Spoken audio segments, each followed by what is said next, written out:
Сәлем достар, біздер бүгін осындай йогурттан пирог жасаймыз. Өте тез, дәмді.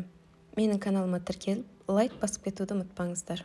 Ол үшін бізге алдымен жұмыртқа, сұйық май, қант, йогурт және ұн мен қопсытқыш керек.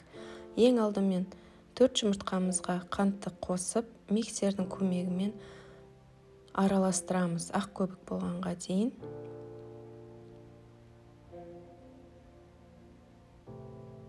Мінекей осындай масса шығады бізде. Осы массамыздың үстіне майымызды құямыз, йогуртымызды құямыз.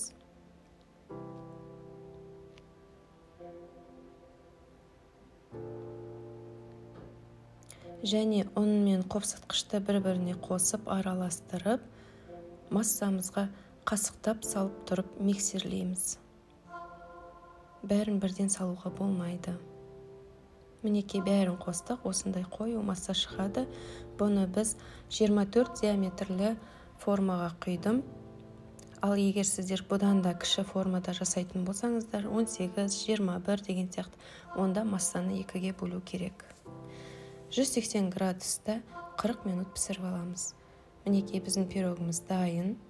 Бетіне шоколад құйып, орех жаңғағын сеуіп, әрледім. Әрлеу өз қалауыңызға байланысты.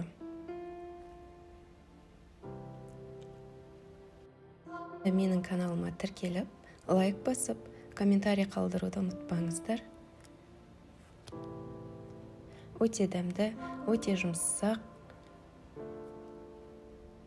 пирог шығады.